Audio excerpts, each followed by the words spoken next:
Good afternoon. It's Friday, the 7th of October, 2022, just after 1 o'clock. Welcome to UK Column News. I'm your host, Mike Robinson. Joining me by video link today, we've got Patrick Henningsen, Vanessa, Beeley, and Iain Davies. So welcome all three. We're going to get straight on here with the winter outlook for energy in the UK. This was hitting the headlines yesterday, helping to inform the electricity industry and prepare for the winter ahead. So let's see what they were saying. Two main scenarios they were pushing out. Scenario one, reduced electricity imports from Europe. We expect to use coal contracts and our demand flexibility service to maintain adequate margins if imports from Europe are not available when we need. So what are they saying? Basically, forget about all the net zero stuff that you've been hearing about for goodness knows how many years now, because we're going to switch on the coal power stations once again if necessary. And then we've got scenario two, which was the one that was really hitting the headlines, which is reduced electricity imports from Europe combined with insufficient gas supply in Great Britain. And they're saying in the unlikely event we were in this situation, it would mean that some customers could be without power for predefined periods during a day. Generally, this is assumed to be for 3-hour blocks. Now, here's the situation. The UK has basically no gas storage. And because we're reliant on gas for electricity production, this is a pretty significant situation. So Germany, for example, has 2 months worth of gas storage, but the UK has mainly nothing. And the reason for that is that the largest gas storage site, which I think was about 75% of the UK's gas storage, was shut down. Now, Bloomberg was reporting this a couple of months ago, or a few weeks ago. Centrica moves closer to restarting UK's largest gas storage site for winter. Now, this is the Rough facility, and it's obviously gas caverns and so on. But actually, when you look behind the headlines here, you find quite a bit from the energy press talking about how it's not really so simple as to just reopen Rough. So here is a blog post from What Logic here. Reopening Rough, what are the prospects for gas storage this winter? There are two main questions associated with the planned reopening of Rough, says this particular post. Number one, as there's no indication that any remedial works have been carried out to the wells, brackets, there's no mention of any such investments in any of the annual reports, and cushion gas withdrawal has continued. Can Rough be operated safely? And one of the reasons that Rough was shut down in the first place was because the wells themselves were no longer stable. And number two here, since the end of June, gas had continued to be extracted from Rough. How much cushion gas must be re-injected before Rough could achieve consistent withdrawal rates? So this is what they're talking about, is the amount of gas that's required to be pushed into the system in order to maintain a pressure which allows for gas to be taken back out again. So the blog post goes on, given the apparent lack of investment in upgrading Rough's wells, the extensive withdrawal of gas since closure, I can suggest two theories for the prospective operations. Firstly, the expectation in the 1980s had been that compressors would be required in order to fully extract the remaining reserves. So let's think about this. What this person's saying is that we use electricity to extract the remaining gas that's still in Rough in order to generate electricity. Okay, that seems logical. It's possible that such compressors have since been installed, given the amount of gas withdrawn exceeds the levels at which such compression would be needed. This might reduce the cushion gas requirement. Secondly, they could adopt the mitigation measures described in the CMA report, implementing safety protocols to be used in case of well failures. So then the question comes back to the two scenarios that were being presented in the Winter Outlook report. And does scenario two seem to be an unlikely event at all? Well, actually, it seems to be quite likely because, in fact, we have no gas storage available, and Rough is not in, well, Rough seems to be in a pretty rough situation and not really in a position to provide a gas storage, any kind of gas storage over this winter. But we don't need to worry because the UK government says they've got it all in hand because the UK has a secure and diverse energy system and we're not reliant on Russian gas. So there we go. That's the potential situation for the winter. And if we're looking at power outages of 3 hours in duration, well, that, as I've mentioned before, reminds me very much of the situation that Vanessa's in in Damascus. So, Vanessa, welcome to the program. Just give us an idea of the kind of life that people in Syria have with energy rationing at the moment. Well, I mean, I'm relatively well off here. We have now, it was four off, two on. It's just gone to 4.5 off, 1.5 on, and we're expecting a relatively hard winter while Syria is actually repairing the entire electrical infrastructure that was damaged through the 10 years of war and the sanctions not enabling spare parts to come in, etc., etc. Um, if you're talking 3 hour outages, I mean, to be honest, um, you do adapt to it. You just learn to structure your day around the hours of electricity. You do become a bit obsessive, I have to say that. And you lose things that you never realized before are quite essential, particularly to Syrians. Fridges in hot summers, and our summers go from March until November with temperatures of 30 degrees even now. Um, so for us, that's a major hit, particularly on 90% of the population that is below any kind of poverty line. So yeah, people just have to prepare. I don't think the outages are going to reach the levels of Syria, No. not yet. But I do think people just have to prepare. I mean, probably the outages, I'm guessing, will be at hours that are, not necessarily going to be massively inconvenient for people. I would hope, but we don't know. But just start planning to structure, maybe bring in alternative chargers like inverters, batteries, and I wouldn't recommend solar in the UK. Sorry, Yeah. Oh, especially coming into winter. yes, indeed. But there are other methods of maintaining the electricity supply if you Yeah. can. Okay, thank you for that. So, Patrick, if Germany's in a much better position than the UK, with 2 months of gas storage available to them, it's not all a bed of roses, though. No, it's not. I just want to make a quick addendum to what Vanessa said. In countries like Syria and Lebanon, if you do have rolling blackouts or electricity and power cuts, and that becomes policy or that becomes a regular thing, then that's going to open up the market for diesel generators. So there's going to be huge demand, A, for generators of different capacities and also of diesel fuel. And because certain businesses need to run, there's lots of essential power features that just need to run. It's not just your appliances and your laptops and your televisions and things like that in the home. There's infrastructural things regarding buildings and things like that. They need a viable alternative power source. So that's just going to open up a demand for diesel fuel and things like this that can actually do the job. In Germany, they had their first test regarding this national drive to save energy, and it was a huge failure. German households and small businesses raised their natural gas consumption by 14.5% above the 5 year average in the final week, or roughly the final week of September, according to Germany's energy regulator, the Federal Network Agency. So this was the big push. We need to conserve. We need to save the grid, like they're saying in California, the same thing. And consumption is way up. So it's a total fail. They can't get people to change their behavior. They can't get people to stop doing essential things. It's not like people are being extravagant. It's just that consumption's up and it's going to raise even more during the winter. So things are not looking good for this. All let's get on board green push and let's shun Putin's energy and so forth. Big problems here for Germany. Okay, and what about OPEC? Okay, this is right now one of the bigger pre-election stories in the United States.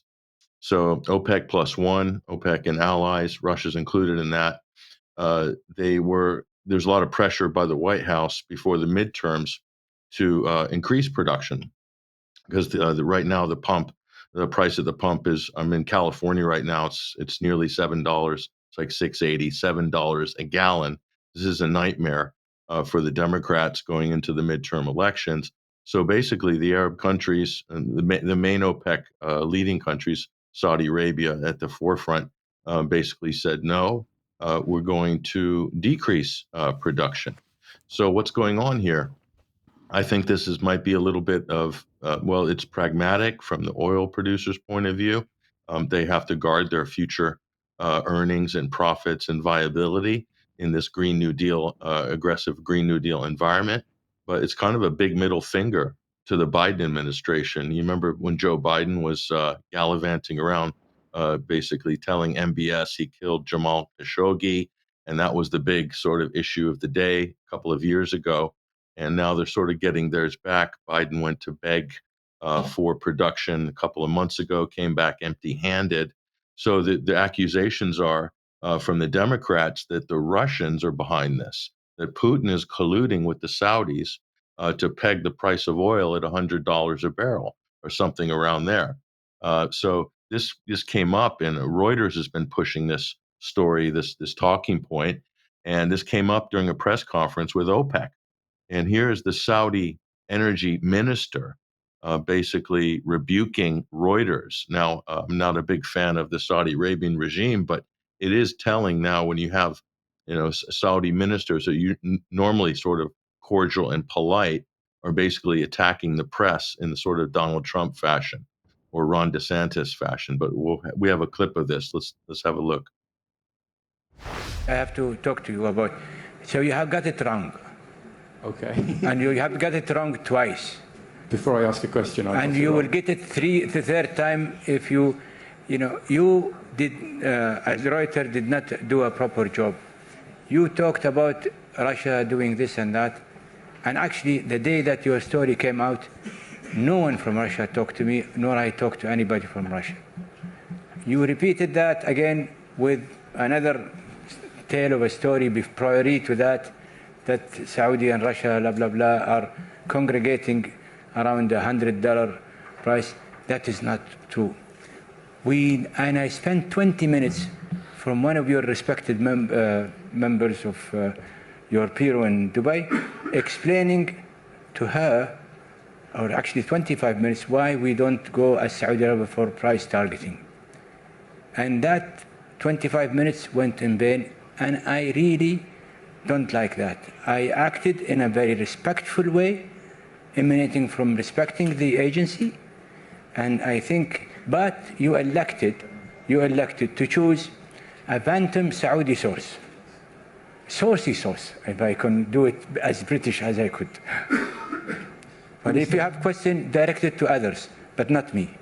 I'm not talking to Reuters until you respect the source, which is the energy minister on behalf of the Saudi government. Okay, thank you. I won't ask. So you ask questions to any of my colleagues. Yeah, that's quite an incredible situation, Patrick, where Reuters is being told off in this way. It's unheard of, as far as I'm aware.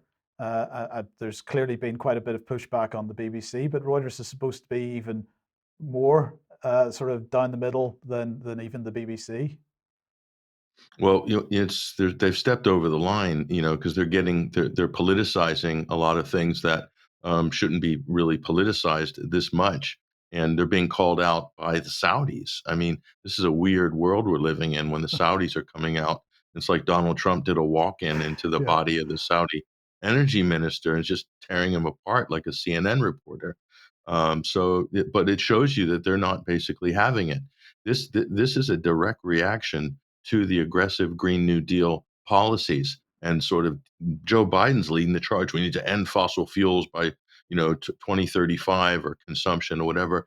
These people in these other countries that rely on hydrocarbons, they're not taking it.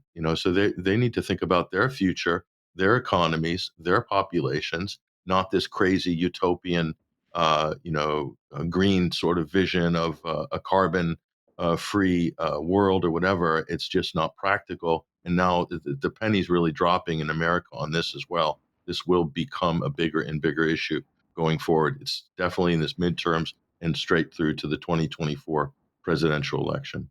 Yeah, brilliant. Thank you. Okay, let's move on then. And well, the nuclear war drums continue to be beaten. So let's put this on screen. And the usual suspects of Zelensky and Biden, at least, on screen at the moment. Before I let you loose on this, Patrick, I just wanted to put what Zelensky actually said on screen. So he was speaking to the Lowy Institute yesterday, and I've grabbed this from news.com.au. So what he actually said was, but what is important, I once again appeal to the international community, as I did before February the 24th, we need preemptive strikes so that they'll know what will happen to them if they use nukes and not the other way around. Don't wait for Russia's nuclear strikes and then say, oh, since you did this, take that from us. Reconsider the way you apply pressure. This is what NATO should do. Reconsider the order in which it applies pressure, meaning on Russia. And Patrick, of course, the Russians had quite a bit to say on this, and it's quite an incredible situation that we're seeing this kind of language. We should say that the Zelensky regime has denied that what he meant was preemptive nuclear strikes, but I'm not buying that story because it was pretty clear in the context of the entire speech what he was talking about. Sure, sure. Why should anybody listen to Zelensky giving advice how to conduct major thermonuclear conflagrations? It's just ridiculous.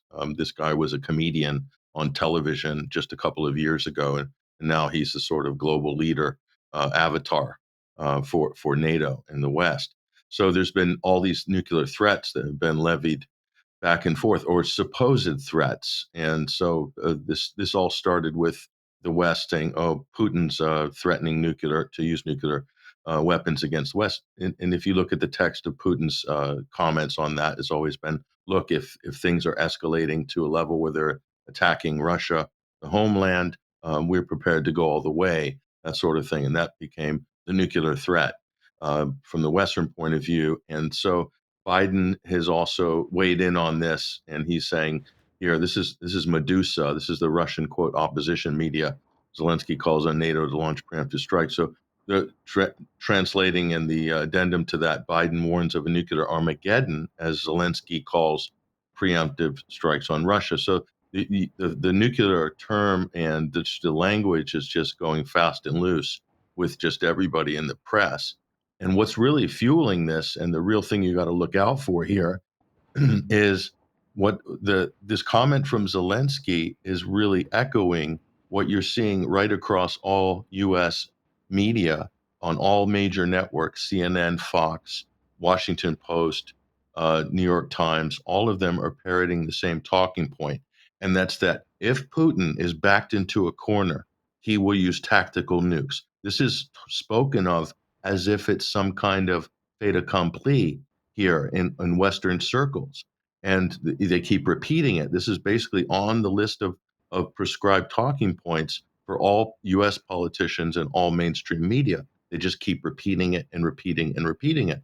It doesn't make any practical sense that when Russia's winning a conventional war on their own borders, that they would somehow, if they thought they were losing a conventional war, lash out and use a tactical nuclear weapon right by their own borders. Ridiculous. And the way that the conflict is being fought, and you look at the way the clusters of various battalions, it's ridiculous. It's not going to make any. They say, no, he's going to make a big, strong statement, and Putin will do this because if he's a cornered rat, this is the sort of stuff you hear every day in the U.S. media. This is very dangerous because what it looks like is very dangerous right now. The danger of a false flag by the West, I think, is highly probable, more so than any other time in history, a nuclear false flag. If anything goes off, a dirty bomb, some kind of a tactical device, it will immediately be blamed by the global media on Russia.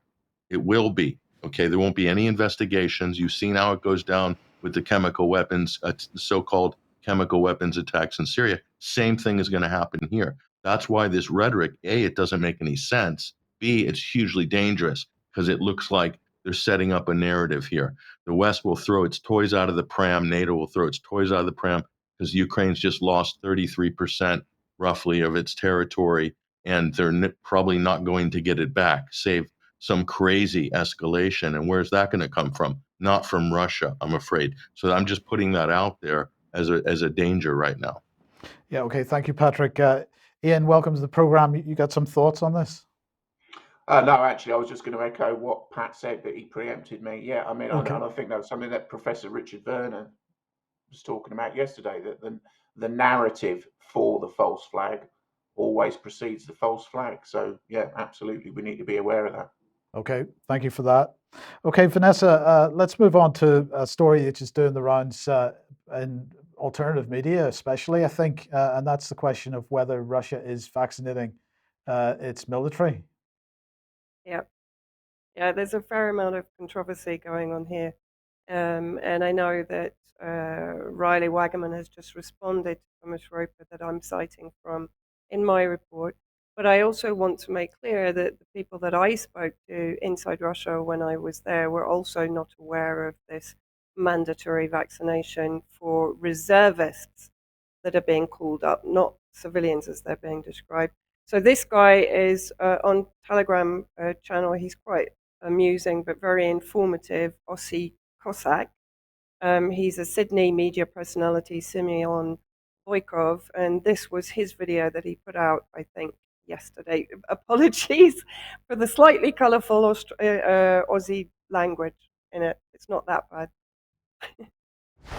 Guys, share this video very quick. Putin is not doing mandatory injections for his military. That's just a fake to try and convince the anti-vaxxers to go against Russia. Beware of the mainstream media fake news, lefty woke bullshit tactics. I'm in contact with troops, with soldiers, with military priests, with officers. There's no mandatory vaccination when they're in the army. You think Russia really cares about mandatory vax at the moment? They're doing work, they're doing bizzo. You know, it's kicked off over there. So that's just fake news bullshit, you know. Aussie Cossack, subscribe Telegram for more. I can't put this on YouTube, so I've said it here on Telegram. Okay, so as I said, the alternative media is putting out this story that Russia begins vaccinating mobilized citizens. That's a little bit misleading in that title, and actually it's echoing some of the misrepresentation in Western media, unfortunately, because it's giving the impression that ordinary citizens are immediately being mobilized. That's not entirely true. It's reservists, citizens who were previously in the armed forces who are now being pulled back up, which is fairly standard practice when there's any escalation in any country where there is potential for war or increased conflict. Now, Thomas Roper, who's also based in Russia, speaks fluent Russian, was among the observers of the referendum in Donbass, has a blog called Anti-Spiegel, where fairly obviously he pushes back against German mainstream media narratives, particularly on Russia. This was an interview with Eva Bartlett at her WordPress site in Gaza. So people can go and listen to it there or at Eva Bartlett's YouTube channel. So I'm just taking from Thomas Roper's, it's translated, I'm guessing, from German. So what he's basically saying, the alternative media are haunted by reports that the soldiers who were forcibly recruited in Russia are also being given compulsory vaccinations. However, this is a hoax. In Russia, as in almost every country, there is a legal basis as to whether and under what circumstances which vaccinations are mandatory. Vaccinations, he says, against COVID-19 are not included, but there are exceptions. Now, I would say this sort of confusion over whether vaccinations were mandatory was also seen in Syria for a relatively short time, because the uptake of vaccinations was drastically low here, less than 6%. So there was a period of time, I think about 3 or 4 weeks, where health officials here were themselves pushing through coercive tactics which weren't necessarily recognized by the central government. And actually, I came up against this, and when I questioned it, I was told comprehensively by people within the central government that no, they weren't coercing people into having vaccinations, and yet at the local government level, people were feeling that they were being coerced into it. So just that's my experience here. And he says, for example, at least to the best of his knowledge, compulsory vaccination for doctors working in hospitals. Everything is different in Russia now. I would agree with that. The week that I was there, I didn't see any COVID measures in place at all. Some of the staff in the hotel where I was staying were wearing masks, but most of them actually had them pulled down. There's no PCR requirement or vaccine requirement to enter Russia. And I'm pretty sure there was never a vaccine requirement to enter Russia. I could be wrong, but I had inquired about it at various times that I was thinking of going there. While politicians in the West are preparing for the next COVID winter with media attention, all COVID measures have been abolished in Russia and the pandemic is no longer an issue. Again, I agree with that. Everyone I spoke to uh, was not even thinking about it. There was no social distancing. As I said, there were no measures in place. Most people I spoke to told me that um, they had not been forced into doing anything. Obviously, I didn't talk to millions of people. I spoke to the interpreters. I spoke to the people that had organized the trip. I spoke to bus drivers, etc. And that just came up in general conversation. In Moscow, even all fines imposed because of COVID have been returned. COVID is no longer an issue in Russia. He's already reported that the handling of COVID-19 in Russia was very different from that in the West. In Russia, 200,000 additional hospital beds were set up in exhibition centers, for example, and there were only relatively moderate corona measures that were not implemented too strictly in practice. Stricter measures were only limited in the time and region if the health system came under pressure in a particular Russian region despite the additional beds. However, the measures were always withdrawn after a short time. Again, that's very similar to the reaction in Syria. We saw a sort of uptick in a reaction and then an almost immediate withdrawal of it. These sources, and he's talking about the sources in the Riley Wagnerman original article, are regional Russian portals, and that's actually confirmed by Riley's follow-up article that's available for people to go and read, where he says the information, or rather the mandatory vaccination, is being talked about in 3 regions, and that's confirmed by Roper's comments. Um, he talks about the Rostov, Tatarstan, and Pensa regions. And as he says, that alone should make you suspicious because Russia now consists of 89 regions, and either there is compulsory vaccination ordered by the Russian military for soldiers, which would then apply nationwide, or there isn't. He goes on to say, I have a direct line to the press office of the Russian Ministry of Defense due to his press tours in the Donbass. And he asked there about the German media reports without further ado. The answer was clear. These are Russian citizens and vaccinations are voluntary in our country. Now, I know that Riley has followed up with another article, as I say, citing other media reports and also having one of them having called a helpline, I think, with the Ministry of Defense that confirmed that vaccinations will be recommended.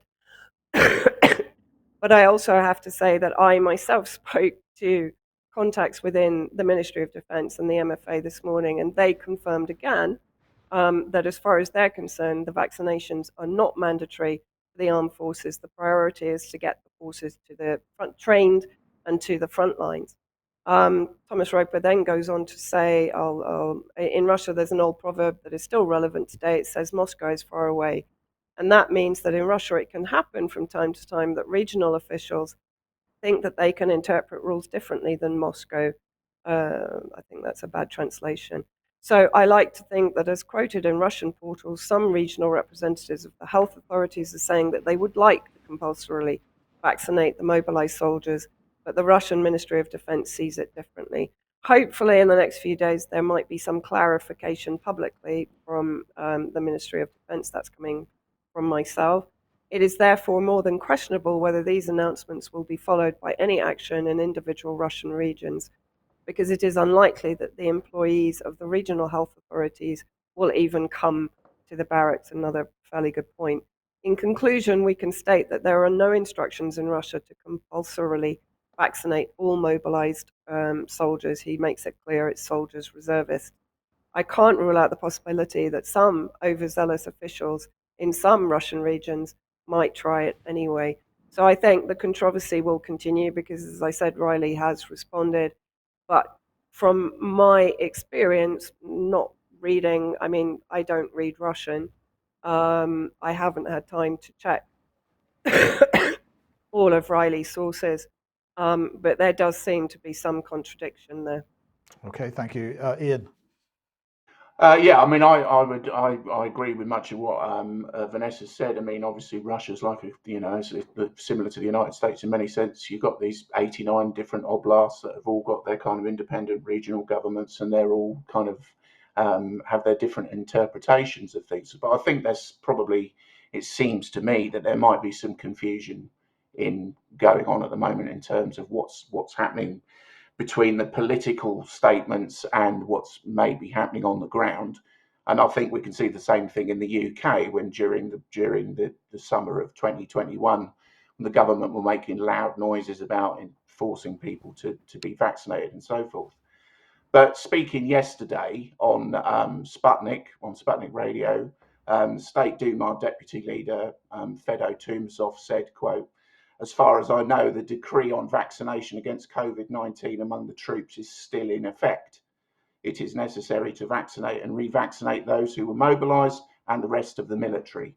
I mean, that's similar to what that we've heard in the West in terms of our own defence minister saying that all military personnel need to be vaccinated. And I think the question in Russia, they've certainly been pushing out the vaccine ideology, I suppose you could say, as they have in the West, but it's whether or not the public have gone along with that. And I think increasingly we can see now in the West that we can start asking questions about the extent to which the public have actually gone along with vaccination in the UK as well. Yeah. But certainly TASS were reporting in the summer of 2021 that people like the Moscow mayor, Sergei Soybyin, was saying that 60% between 60% and 80% of the population in certain industries needed to be vaccinated. So I would suggest it's the narrative that they are pushing forward. It's very much the same as the narrative that they've been pushing forward in the West, but it's just whether or not people will respond to it. And I think that if you look at the statistics of uptake in Russia of Sputnik V and things like that, then it's notably not as high as claimed in the West. But I think latterly we might start looking at, for example, the total collapse of the bivalent rollout in the US. I think there's reason to question just how successful these figures are. Okay, thank you. And Patrick, let's move on then to the Mail here and headline. Well, they're claiming it as an exclusive. Ukrainians take revenge. This is an interesting story, Mike, and it's very disturbing. You're starting to see a level of unhinged, almost fanatical propaganda coming out of some of these papers. And we've seen different kinds of propaganda. The jingoism, promoting the wars and so forth. This is something else. This is reaching a kind of new level. They're kind of interceding here into a civil war and taking very, very partisan rhetoric and kind of almost making it inflammatory. And look at what it says. This is the splash page of the Mail yesterday and this morning. We're hunting them down and shooting them like pigs. How Ukrainians are taking brutal revenge against dozens of collaborators who have betrayed their neighbors and country to the Russians. So they're using the term collaborator, traitor, using it in a kind of pedestrian way. Let's take a closer headline up so people can see that. And then over here, this is the article itself. And the bullet points here are. We'll scroll down this article. I mean, take a look at this thing. So they're basically highlighting and featuring a couple of local people in these regions where Russia has retreated and making them sort of an example out of them. These are people. This gentleman here, I'll show you him in a minute. He died in a car bomb. So they're basically promoting terrorist attacks and reprisals by, quote, resistance fighters against local people who they deem to be collaborators. Now, this is all done very extrajudiciously. Okay, so Ukraine's opened up all these cases of 1,300 something suspects, 450 prosecutions. I mean, that number is just going to get bigger and bigger. But that's basically the gist of this. And go on to the next image here. And here's one of the gentlemen here. Recent fatalities include Ivan Shushko, a wedding toastmaster, according to them, appointed mayor of a town in the Zaporizhia region, who died in August after his car was blown up. So the Mail's kind of glorifying this as a valiant act of reprisal by the brave Ukrainian resistance, or this could be the Azov battalion. Who knows? They're being very, very a little bit vague on who the actual perpetrators are. And so I looked at this, and we'll go back here. I looked at this and I thought, well, who's the author of this? And I saw the name Iain Burrell, and I thought to myself, that name looks really familiar. Who is this Iain Burrell? And just remember a couple of years ago. So this is a hired gun. This is a hired gun by the British establishment to come in, and he's an expert on sort of hamming up massacres and torture. So what else? What's his past? Oh yeah, that's right. 2017. He's the brains behind the quote Assad files. And if you want to see a great piece of fantasy fiction, look no further than this story. And this got top billing. He chalked up a couple more journalism awards for this. There he is, standing very pensive with the arms crossed in a secret location somewhere in Central Europe with 800,000 documents smuggled out of Syria, with threats of the life of the people, brave people smuggling them out. And this all supposedly documents Assad torture. Okay. And the Central European secret location, I'm guessing now it probably was Ukraine. But anyway, we'll get more on that later. But that's Iain Burrell. So he's a hired gun for the establishment. And if you want to look at the details of that in fine detail, you go here to Monitor on Massacre Marketing. This is Adam Larson, I think Petri Krohn, a couple of great activist bloggers that did a lot of great work on Syria. You'll see the details of the quote Assad files here. They just kind of rev it up. They did every few months with the Syrian conflict. So that's the guy behind this story. So this is absolute 100% propaganda. Now take a look at this. This is what was in the Mail. You have to read it to believe it, basically. This is what it's saying. Kiev has already opened 1,309 investigations into suspected traitors and launched 450 prosecutions of collaborators. There's two words there, accused of betraying their own nation and neighbors. Others are being tracked down and slaughtered by resistance fighters. Again, glorified in the Daily Mail.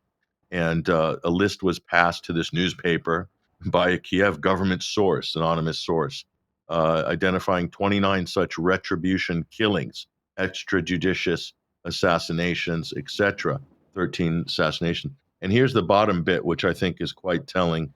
A hunt has been declared on collaborators, and their life is not protected by the law, said Anton Gurashenko, an advisor to Zelensky's interior minister. Our intelligence services are eliminating them, shooting them like pigs. So he's admitting there that this is being done outside of the law. So you see the gaslighting here by the Mail and Iain Burrell, the professional propagandist.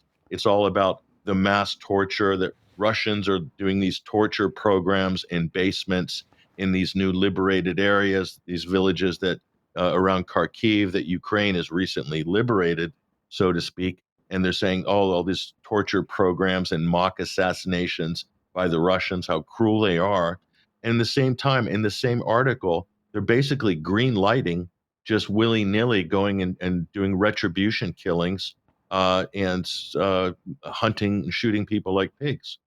So this is an incredible, I mean, this is like next level propaganda. And for this to be done in a British daily newspaper and nobody's batting an eyelid about it. I mean, every mainstream media outlet should be pulling this up and saying, you guys are kind of beyond the pale here. And Iain Burrell will probably win a journalism award for this too. I wouldn't be surprised. But I don't know. Does anybody have any thoughts on this? Because I find this to be just completely out of bounds. But then again, I'm just one man with one opinion. Vanessa. Yeah, I mean, I put this out on Twitter yesterday. I mean, it's an absolutely appalling, abhorrent normalization of Nazism. But we're also seeing it across the board. We're seeing the Sun newspaper literally advocating wanted posters for Putin and lobbying for his assassination.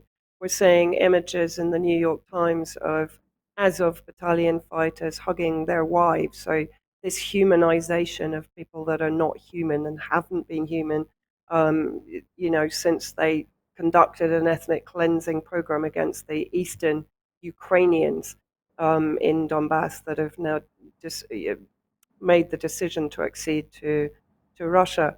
And also not forgetting the Azov battalion photographer, who very much like the Noral Denzinki member, the terrorist group funded by the United States, who beheaded the child in Aleppo in July 2016, um, being given the Getty Award for photography. Now we're seeing the Azov battalion photographer also given the Getty Award for his photojournalism in the Azov style plant in Mariupol. So, yeah, what we're seeing is a continuation of what we saw in Syria, which was the normalization of terrorism. Now we're seeing the really terrifying, for me, normalization of Nazism and fascism. Iain. Yeah, and it's a nexus, isn't it, between the media and the political class as well, because you've got people like Lindsey Graham openly calling for the assassination of a foreign leader, Putin in this case. So there is this the othering of other people is a two-way street for these people.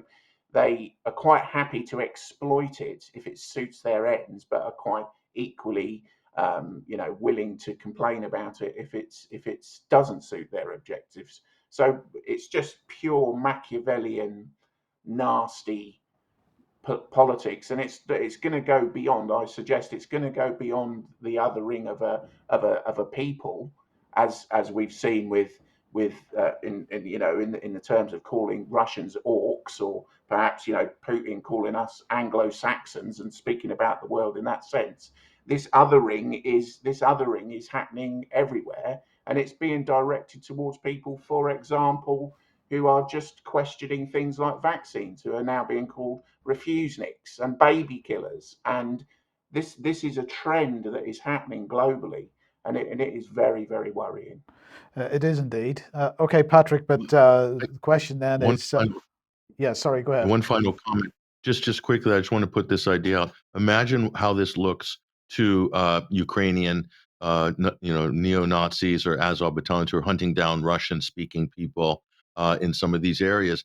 What do they think? They see the British establishment basically giving them a green light to go and just start slaughtering people. I mean, is there any other way that you can read this?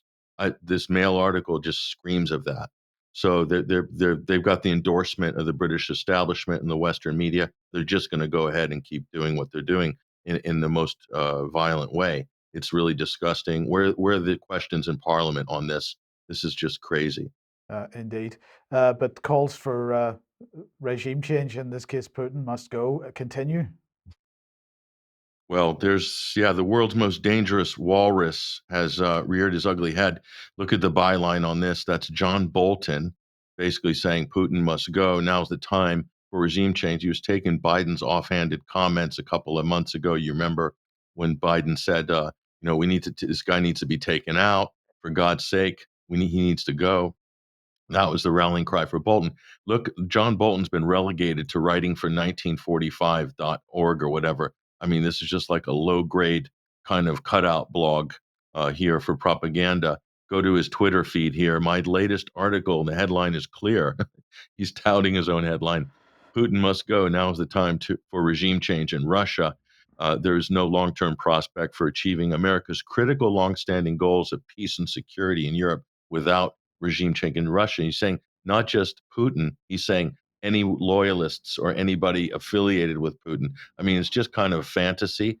but this is what's passing now as kind of legitimate political analysis from some of the more strident war hawks and the chicken hawks like Lindsey Graham, John Bolton. I just want to show, this is his Twitter feed. If anyone hasn't seen this before, I mean, an exhibition in vanity. That's no one's ever seen a Twitter profile like this before. This is John Bolton, and you have to question where this guy's head is. But funny enough, John Bolton was on Piers Morgan's Uncensored. I think that's the name of his program, and he was opposite Stella Assange. I don't know if you have that clip to hand or not. Yeah, well, we'll come to that in a second. Let's just mention, if you like what the UK column does, you would like to support us, then please head over to community.ukcolumn.org, or you could pick something up from the UK column shop. But please do share any of the material you find on the various platforms. So yes, Patrick, let's come on to the issue of Stella Assange and the video. Just introduce this for us. Yeah, this is on Piers Morgan's program. They had Stella, so to credit to the program, they had her on as an in-studio guest, and they had John Bolton being beamed in. So this is Stella Assange versus John Bolton, and it's a very interesting and incredible exchange. Let's watch this. He's committed clear criminal activity. He's no more a journalist than the chair I'm sitting on. The information that he divulged did, in fact, put many people in jeopardy. It undercut the ability of the United States to have confidential diplomatic communications, not just with other foreign governments, but in many countries with dissidents, people who, even speaking to American diplomats, could find themselves in trouble. And so, you know, he's been complaining about his treatment over the past period of time. He's the one who sought asylum in the Ecuadorian embassy. Now he faces extradition to the United States. I presume he will get due process in the United Kingdom to determine whether extradition should go forward. And when he gets to the United States, he'll get due process here. And I hope he gets at least 176 years in jail for what he did. Stella? Well, of course, Ambassador Bolton is kind of the ideological nemesis of Julian. He has, during his time for the Bush administration and later the Trump administration, sought to undermine the international legal system, ensure that the U.S. is not under the International Criminal Court's jurisdiction. And if it was, Mr. Bolton might in fact, be prosecuted under the ICC. He was one of the chief cheerleaders of the Iraq War, which Julian then exposed through these leaks. So he has a conflict of interest here. Okay, so that's pretty clear. Any final thoughts on that, Patrick? I think she was being a little light on Bolton, actually. And by the way, Julian is not getting due process in the UK. It's a total political trial. The U.S. government's directly involved. They're harassing the legal team. All of this stuff, the surveillance against the legal team and Assange himself, that it's a political prosecution. So the U.S. and the UK extradition treaty is very explicit on this regard. That political prisoners can't be, or for political reasons, can't be extradited to the U.S. It's totally political, plus all the U.S. senators and Mike Pompeo with the assassination plot and all this stuff. So it should have been thrown out a long time ago. But the UK is doing their sort of dutiful, sort of playing that poodle role by keeping him on ice for Uncle Sam to such a time when they can extradite him to save face for an embarrassing exposure of what WikiLeaks did, exposing the U.S. Exploits in Iraq. And I might add as well that Piers Morgan was being somewhat objective, I guess, neutral in this, but you know, at least the producers for the show got both of them on at the same time, and it's such a rarity that you'll ever see that in anything like approaching a mainstream, so-called mainstream outlet. So in a way, it was good to see. But you know, this guy, his life is absolutely in jeopardy right now in Belmarsh prison. So this is a really, you know, worrying and bad situation all around. Okay, well, we'll just thanks for that, Patrick. We'll just remind everybody that the Free Assange Human Chain event is taking place tomorrow, 1 p.m. There is a train strike happening, so that could be problematic. But nonetheless, plenty of people in London that could be taking part in that, even if I'm sure there are buses coming down as well, but do get to that if you possibly can. Now, let's move on. And Iain, let's bring you onto the programme and introduce the term accelerationism. How did you come across this term? You told me. Ah. Yeah, I mean, I didn't know anything about it. I'd never heard it. It never come across my radar before. I think subsequently I've discovered that Alex has got some background knowledge about it, of course, because Alex is a very knowledgeable man. But yeah, I'd never heard of it. But once you start to understand what it is, and it's everywhere. I mean, you can see it coursing through everything from local policy decisions all the way to global events. It's remarkable, really. So I think that we often hear people talk about it. So the World Economic Forum, obviously they got this strategic partnership with the United Nations to quote unquote accelerate the implementation of the 2030 agenda.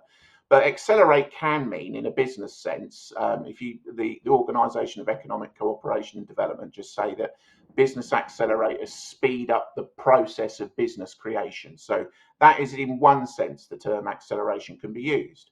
So if we move on and look at some of the quotes from people like Kwasi Kwarteng when he was speaking the other day, and talking about the launch of the growth plan, he repeatedly used the term, we are publishing a list of infrastructure projects that will prioritise accelerator.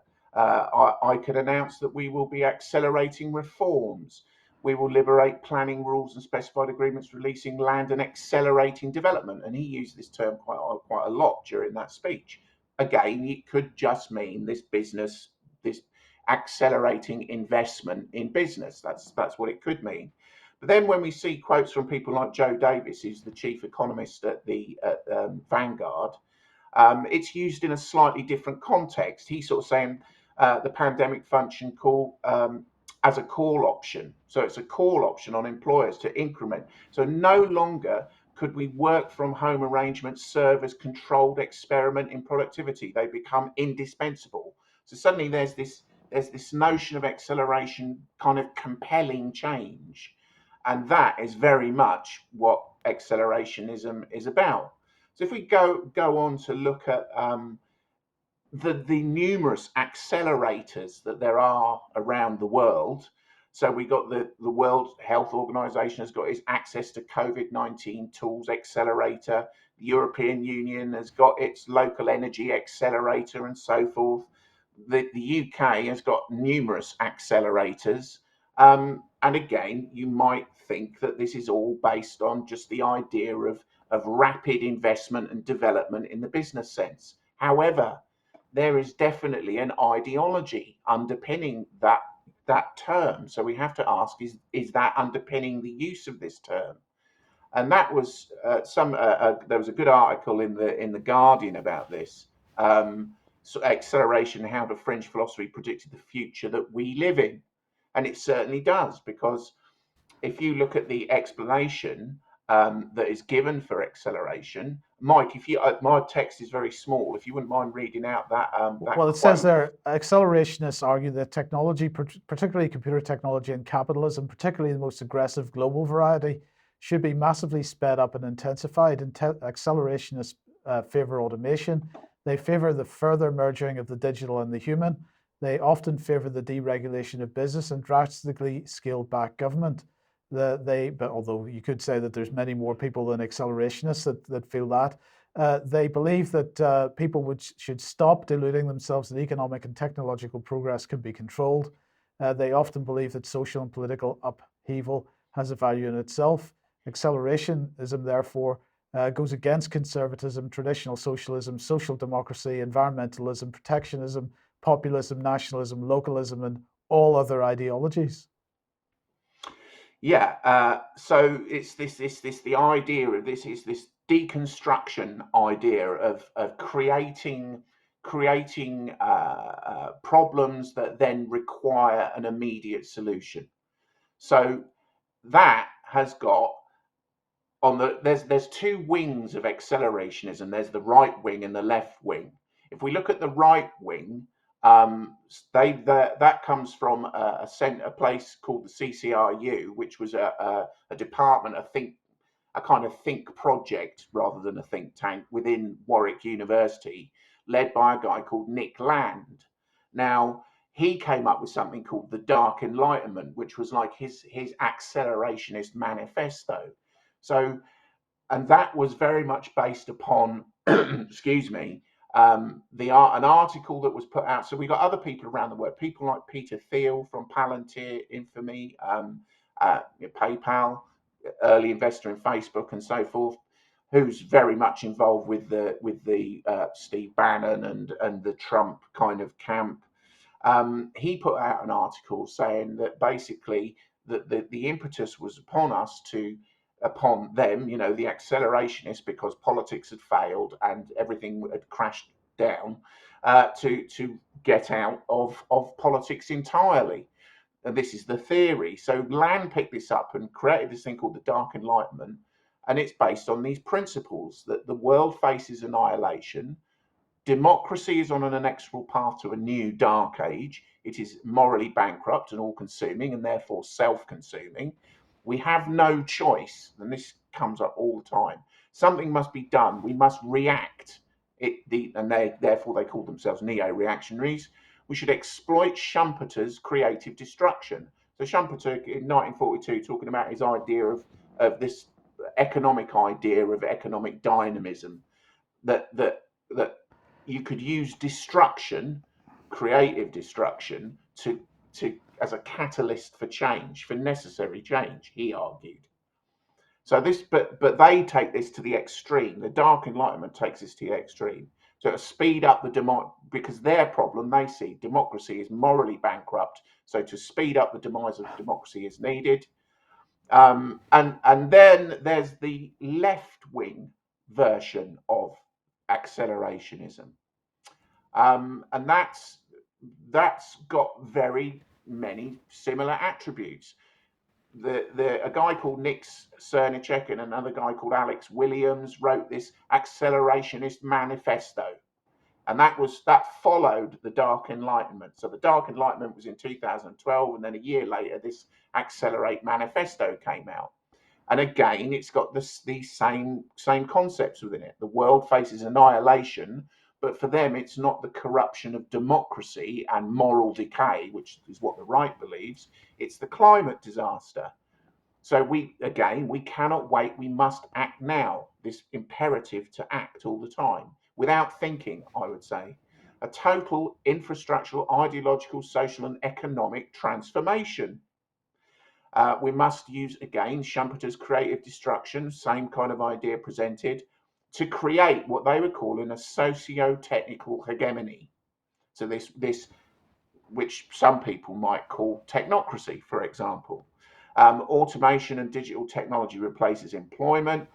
People live in some sort of universal basic income because there's no work, because AI and technology has made people without any labor, unemployed. But they argue that therefore there's no class structure. Everyone lives in this kind of mono kind of urban mono class. There's no scarcity. This kind of what people like Paul Mason called a socialist utopia. So if we think about those two different ideas, those two concepts of this accelerationist concept, it's everywhere, isn't it? I mean, I would argue that this is pretty much what we are seeing all the time. This constant crisis, this perpetual destabilization and deconstruction of everything, which leads to the necessary change. You might say maybe a great reset, even, or something like that. And then this comes up with people like the World Economic Forum. So the World Economic Forum, in an article they put out, My Carbon, an Approach for Inclusive and Sustainable Cities, openly stated that COVID-19 was a test of social responsibility. So this terrible event happens, but we can use that. We can use that as a catalyst for changing things. But both of these both of these ideologies are trying to create a post-capitalist utopia of some sort. For the right, that's a thing called GovCore, which is, I would argue, looks very much like stakeholder capitalism. And for the left, it's this socio-technical hegemony, which looks like technocracy. So the right, in Nick Land's dark enlightenment, he calls this uber kind of existing power the cathedral. But what's happening at the moment is that in their theory, the cathedral gets pulled apart by cataclysm. Well, that's not happening. The cathedral, taking his claims, the cathedral is thriving on cataclysm and breakdown and destruction. So neither the left nor the right are going to get what they want out of their theories of accelerationism, because it's being used, I would argue, by the globalists to pick and choose the aspects of it that suit them at any one time.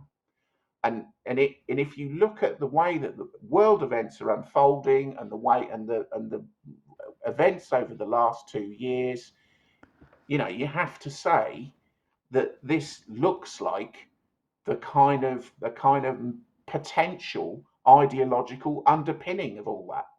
Yes, indeed.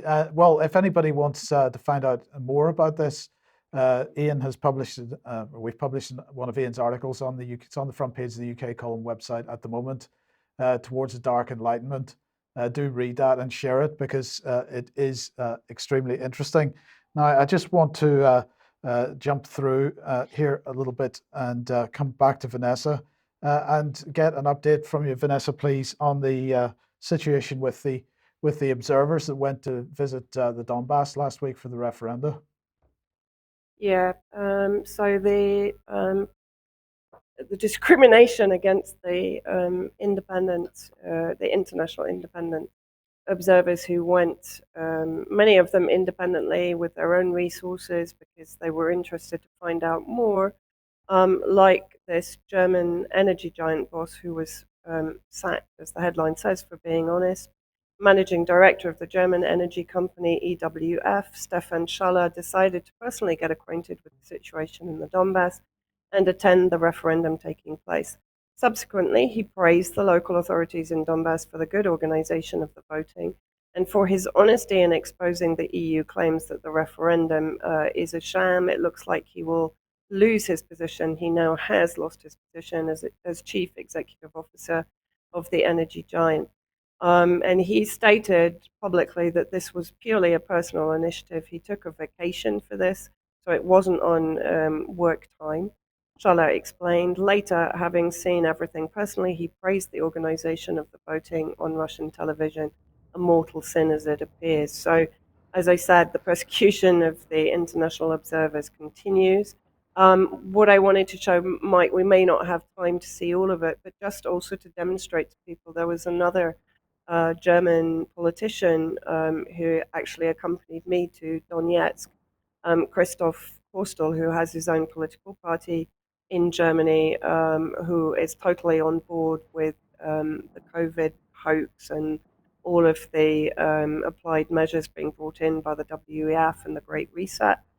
He published this video on his various channels, and what he's basically doing is he's paying for a plane to fly various banners over the skies of Berlin at various times. I think, actually, no, I'm not supposed to say that because that's a secret. The next one he's doing, you'll know about it when it happens. This one is basically calling for Nord Stream to be opened, not by Russia, of course, but by the NATO member states. So I don't know if we can see just a few minutes of this, because I think why it's important is to show that there are movements in Germany and across Europe that are now starting to really push back against the NATO war in Ukraine and also against the Great Reset, etc.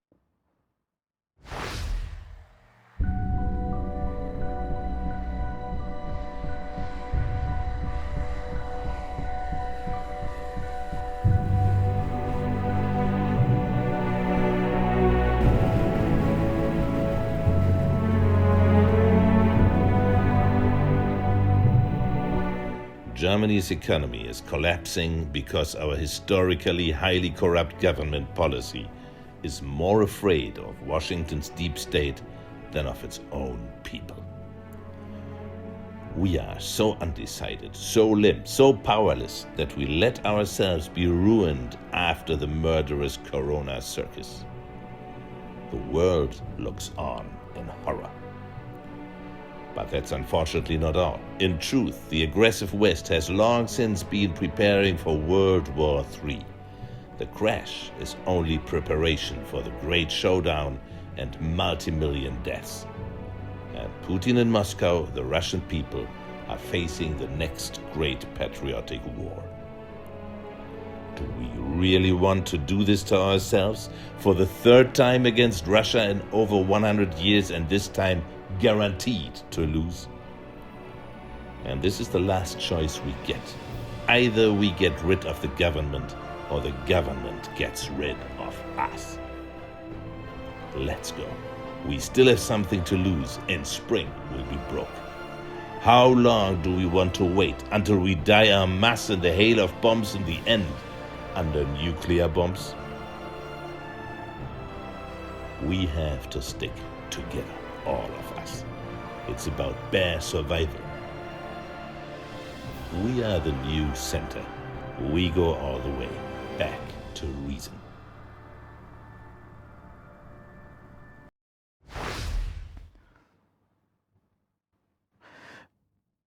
You go ahead. And I think the only other point that I wanted to make, obviously, the MEP Nathalie Loiseau is still pursuing me individually, which is an abuse of her power to wage a vendetta against me because of my previous work exposing her role in the chemical weapon sham in Syria. But also, what has come to light, not recently, but it's sort of been joined into my case, was her role effectively in covering up not only embezzlement within the Foreign Office corps in Benin in Africa, but also the attempted murder of a whistleblower who was exposing the corruption and embezzlement in the Foreign Office there. And Françoise and Nicolas has been waging this battle against Nathalie Loiseau, who effectively was in charge of human resources at the time that her case came to light. So Nathalie Loiseau's, let's say, roots in corruption and protection of the neo-colonialist agenda of her own government go back a long way. I would really like to say thank you to everyone that reached out to ask what it is they can do to help.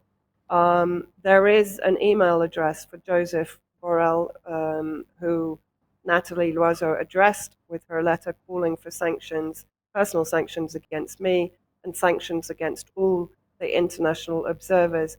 I would urge people to write and express your dismay at this clear abuse of power and attempt to effectively lead a fascist censorship campaign against diverging views and dissenting voices.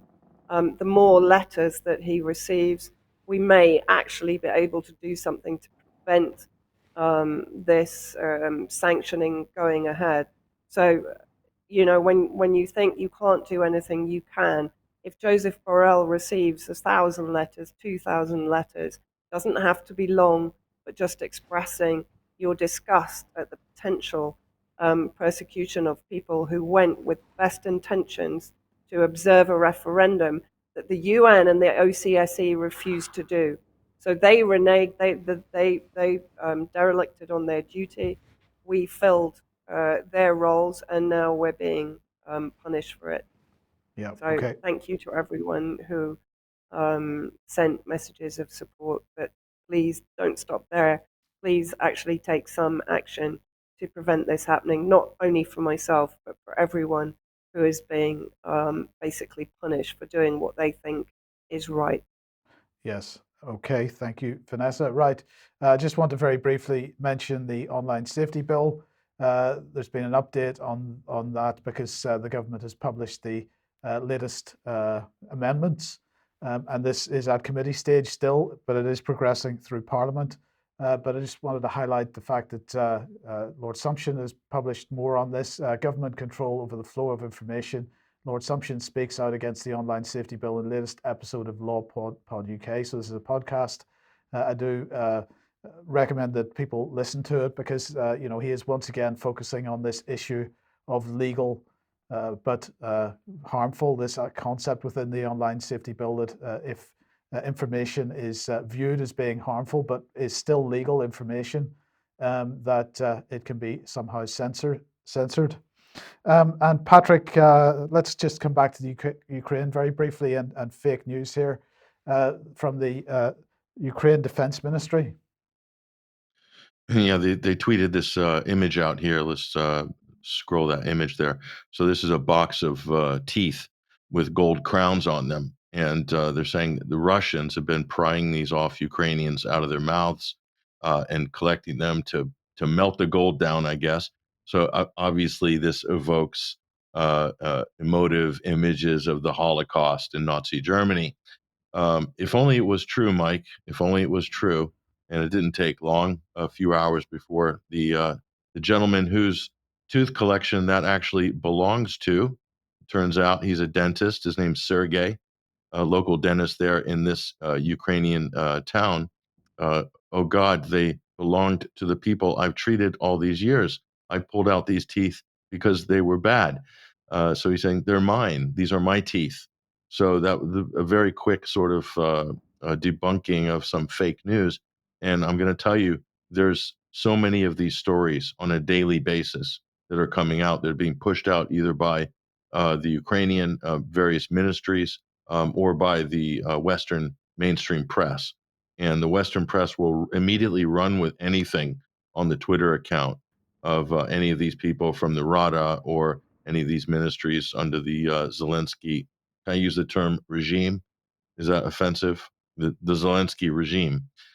So I thought that was interesting. It's just an example of the sort of the type of fake news that's coming out on a daily basis and completely unchecked by the so-called fact checkers in the West.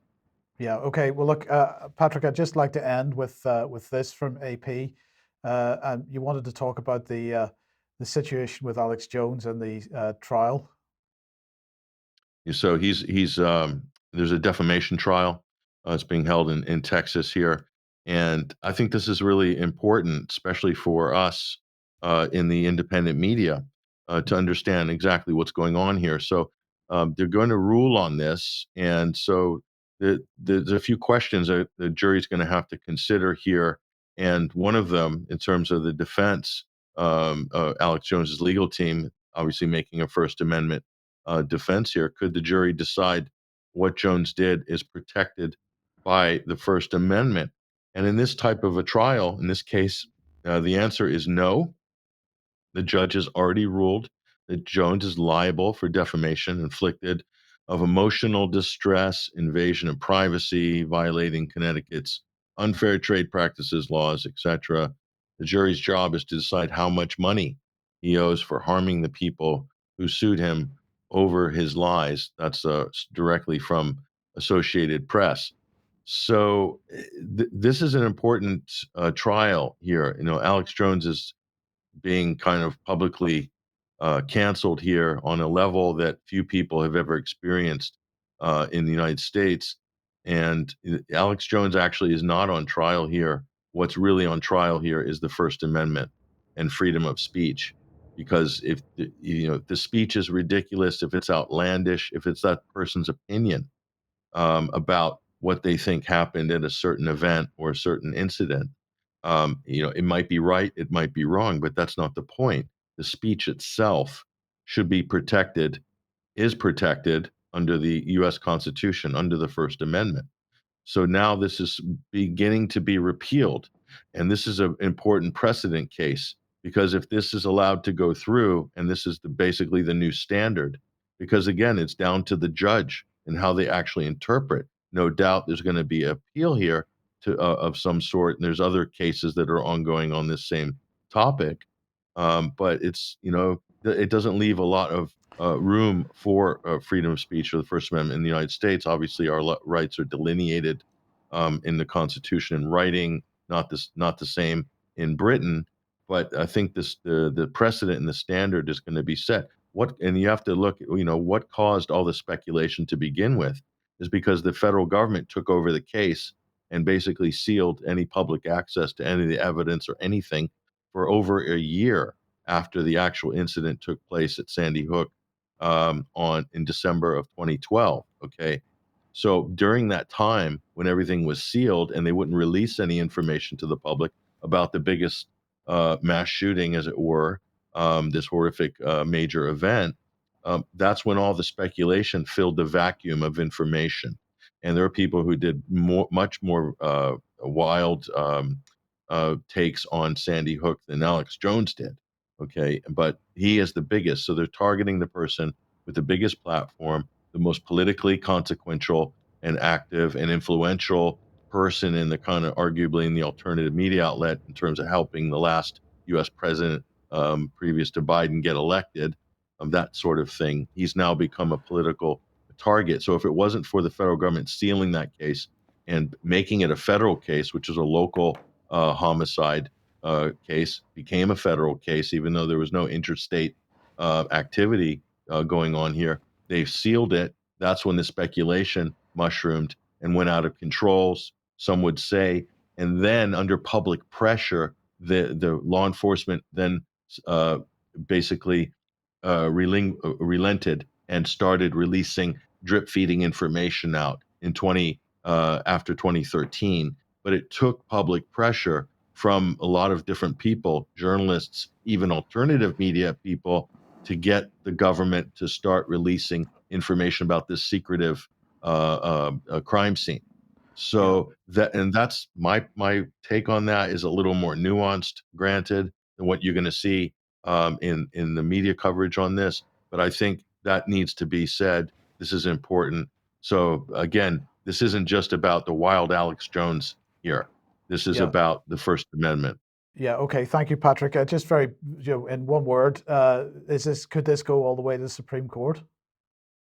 There's always a potential of the Circuit Court and of Appeals, Supreme Court, the state court.